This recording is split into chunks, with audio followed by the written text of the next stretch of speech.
উজনি অসমৰ পৰা মিয়া খেদাও যি অভিযান বিভিন্ন দল সংগঠনে হাতত লৈছিল আৰু সেই অভিযানৰ পিছতে দেখিবলৈ পোৱা গৈছে এতিয়া বিভিন্ন ক্ৰিয়া প্ৰতিক্ৰিয়াৰ সৃষ্টি হৈছে একাংশ সংখ্যালঘু সংগঠনে সেই জাতীয় দল সংগঠনসমূহক তেওঁলোকে তীব্ৰ সমালোচনা কৰিছে তাৰ মাজতে বিশেষ চৰ্চাৰ বিষয় যে শিৱসাগৰৰ বিধায়ক অখিল গগৈয়ে শৃংখল চলিহাৰ বিৰুদ্ধে যথেষ্ট সৰব হৈছে আৰু তেওঁ শৃংখল চলিহাৰ বিৰুদ্ধে অভিযোগ তুলি তেওঁ কেইবাটাও অভিযোগেৰে বীৰ লাচিত সেনা অসমৰ মুখ্য সচিব ৰন্তু পানীফুকনলৈ এখন তেওঁ চিঠি লিখিছিল আৰু চিঠিখনত শৃংখল চলিহাৰ বিৰুদ্ধে তেওঁ কেইবাটাও আচলতে অভিযোগ আনিছে মই পোনে পোনে এই বিষয় সন্দৰ্ভত শৃংখল চলিহাৰ সৈতে কথা পাতিবলৈ এই মুহূৰ্তত চেষ্টা কৰিম তেওঁ মোৰ সৈতে আছে আপোনাৰ বিৰুদ্ধে অখিল গগৈয়ে কেইবাটাও অভিযোগ আনিছে যে যদিহে বিদেশী বা মিয়া খেদিবলৈ আছিলে তেতিয়াহ'লে পুলিচ প্ৰশাসনে সহায় ল'ব লাগিছিল আৰু আপুনি অতি উগ্ৰ সাম্প্ৰদায়িক বা উগ্ৰ জাতীয়তাবাদী আপুনি মন্তব্য কৰা বুলি আচলতে তেওঁ মন্তব্য কৰিছে গোটেই বিষয়টোত আপোনাৰ প্ৰতিক্ৰিয়া অসমৰ ৰাজনৈতিক ইতিহাসত কোনোবা জাতীয় সংগঠন হ'লে ৰাজনৈতিক দলৰ সভাপতিয়ে পত্ৰ লিখা উদাহৰণ পাইছে নেকি এইটো হৈছে বীৰ লাচিত সেনা অসমৰ পাৱাৰ আমাৰ সাংগঠনিক ভেটি ইমান শক্তিশালী আমি নহ'লে নোৱাৰে এইটো গম পাই গৈছে আৰু ৰন্তু পানীফুকন আমাৰ লিডাৰ হেমন্ত বৰা মোৰ লিডাৰ হৰকুমাৰ গগৈ মোৰ লিডাৰ তেওঁলোকক ব্যক্তিগত জীৱনত কোনে কি মাতি থাকক কিন্তু সামাজিকভাৱে তয়কে চিঠি দিয়ে নি মানুহলৈ তয়কে চিঠি দিয়ে নি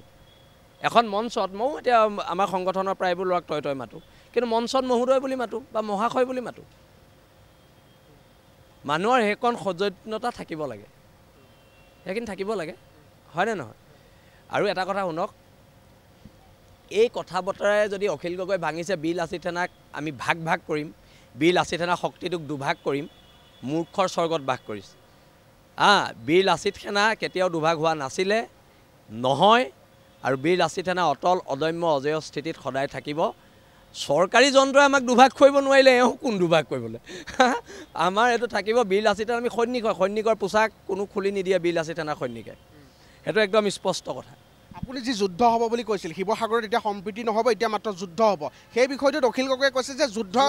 অখিল গগৈ কওক যোনে সম্প্ৰীতি ভাঙিছিলে সেইকেইটা কাণৰ তলত 2 থাপৰ দিবলৈ কওক আমাৰ লগত লাগি থাকিবলৈ মানা কৰিব যোনে আল্লাহু আকবৰ চিঞৰি নাৰাই তকদিৰ আল্লাহু আকবৰ চিঞৰি ইয়াত খিলঞ্জীয়া হিন্দু কাটিব লাগে বুলি কৈছিলে সেই মানুহখিনিক লৈ পেলাই সেই মানুহখিনিক কাণত ধৰাই দিয়ক সেই লিডাৰকেইটাক কাণত ধৰাওক আৰু 8 তাৰিখে আমাৰ মিটিং আছে তাৰ পৰা পুনৰ যুদ্ধ হ'ব আপুনি হেংদাঙৰ কথাটো যিটো কৈছিল সেই সন্দৰ্ভত অখিল গগৈয়ে কৈছে যে হেংদাঙৰ কথা মই আহোম হিচাপে ক'লে শুৱাই আপুনি ক'লে নুশুৱাই বুলি কৈছে চক প্ৰত্যেক জাতি জনগোষ্ঠীৰ আৱেগ অনুভূতিৰ লগত জড়িত হৈ আছে হেংদাং মই নিজেও চকলং প্ৰথাৰে বিয়া পাতিছোঁ মই হেংদাঙক সাক্ষী কৰিয়ে বিয়া পাতিছোঁ আৰু অনাগত দিনত ময়ো এগৰাকী আহোম ছোৱালীয়ে বিয়া পাতিছোঁ আৰু অনাগত দিনত এখন যুদ্ধ হ'ব আৰু এই যুদ্ধৰ প্ৰয়োজনীয়তা আছে দেশ আৰু জাতি বচোৱাৰ ক্ষেত্ৰত এখন যুদ্ধ চলি যাব চিঠিখনত তেওঁ কৈছে যে শিৱসাগৰত ভাড়াঘৰত মিয়া বিচাৰি গ'লে সম্প্ৰীতি বিঘ্নিতহে হ'ব বুলি কৈছে ভাড়াঘৰৰ পৰা এতিয়া মিয়া উলিয়াব লাগিব কথাটো ইমানেই শিৱসাগৰ জাতীয় দল সংগঠনে নিৰ্ণয় কৰিব শিৱসাগৰত কি হ'ব কোনো ৰাজনৈতিক নেতাই শিৱসাগৰৰ ভৱিষ্যত নিৰ্ণয় কৰিব নোৱাৰে 8 তাৰিখে জাতীয় জনগোষ্ঠীয় দল সংগঠনে যি ক'ব তাৰ ওপৰত শিৱসাগৰ নিৰ্ভৰশীল শিৱসাগৰ খিলঞ্জীয়া মানুহৰ কথা যোনে ক'ব তাৰ ওপৰত নিৰ্ভৰশীল যাম আমি বিচাৰি কিয় ৰাখিছে আজি খিলঞ্জীয়া হিন্দু এঘৰৰ ঘৰৰ পিছফালে হিন্দু বাংলাদেশী আছে নি নাই কোনোটো খিলঞ্জীয়া হিন্দুৱে হিন্দু বাংলাদেশী পিছফালে ভাড়াঘৰ দি ৰখা নাই তোমালোকে কিয় ৰাখিছা তোমালোকে এতিয়া শান্তি সম্প্ৰীতিৰ কথা কৈছা তোমালোকে মানুহ কাটিবলৈ দা চা লৈ 300-500 মানুহ ৰংঘৰৰ পৰা 100 মিটাৰ দূৰত মই শিৱসাগৰৰ ল'ৰা মই শিৱদৌলৰ উচ্চতাৰ কথা ক'ম মই বৰপুখুৰী বিশালতাৰ কথা ক'ম মই ৰংঘৰৰ ঐতিহ্যৰ কথা ক'ম মই আহোমসকলৰ ইতিহাসৰ কথা ক'ম তেওঁলোকৰ শৌৰ্যবীৰ্যৰ কথা ক'ম মই কোনোবা বাংলাদেশীয়ে সেই ৰংঘৰৰ পৰা 100 মিটাৰ দূৰত্বত নাৰাই তকদিৰ আল্লাহু আকবৰ ইয়াত আমি সকলোকে কাটি পেলাম খিলঞ্জীয়া মানুহ মইতো এতিয়া খিলঞ্জীয়া বুলি কৈছোঁ তেওঁলোকে এইটো শব্দ কৈছে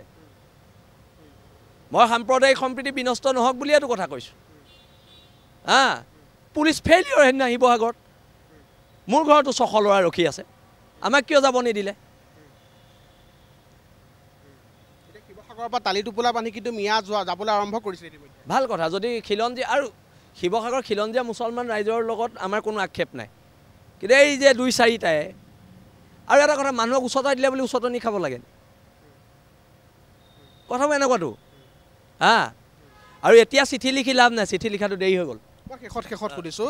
এই যিটো মিয়া খেদাৰ কথাটো আহিলে মিয়ালেণ্ড দাবী কৰা বিতৰ্কটো বিষয় এজন যুৱকে মন্তব্য কৰিছিল যে যেনেকৈ বড়োলেণ্ড আছে তেনেকৈ আমাক মিয়ালেণ্ড লাগিব বুলি কৈছিল তাৰপিছতে আপোনালোকৰ দল সংগঠনসমূহ জাঙুৰ খাই উঠিলে এজন কোনো সমাজত কোনো অৱদান নথকা এজন ব্যক্তিয়ে ক'লে বুলি আপোনালোকে উচ্চত নহয় অৱদান থকা নথকাটো ডাঙৰ কথা নহয় ডাঙৰ কথাটো হৈছে সাহস ক'ৰ পৰা পালে কথাটো হৈছে সাহস ক'ৰ পৰা পালে কথাটো তাতহে দেই সি মিয়ালেণ্ড খুজিলে মিয়ালেণ্ড নাপায় কিন্তু সাহসটো ক'ৰ পৰা পালে প্ৰশ্নটো তাত আছে কাইলৈ 10 বছৰ পিছত আপুনি আজি মোক ইণ্টাৰভিউ লৈছে নহয় 10 বছৰ পিছত আপুনি চাব নামনি অসমৰ পৰা প্ৰথম চিঞৰ ওলাব অসম বাংলাদেশক চামিল কৰিব লাগে বুলি এইকেইটাই চিঞৰিব অখিল গগৈ আপোনাক নিয়ন্ত্ৰণ কৰিবলৈ ৰন্টু পানীফুকনলৈ চিঠি লিখা কথাটো আপুনি কিদৰে লৈছে কেলৈ অখিল গগৈ ৰাইজৰ দলৰহে সভাপতি তেওঁ ভুলতে বিল থানা সভাপতি বুলি ভাবিলে মই তেখেতক সোঁৱৰাই দিম বাৰু আমাৰ সভাপতি হেমন্ত বৰা অখিল গগৈ নহয় দেই এয়া আছিলে শৃংখল চলিহা আৰু শৃংখল চলিহাই কেইবাটাও আচলতে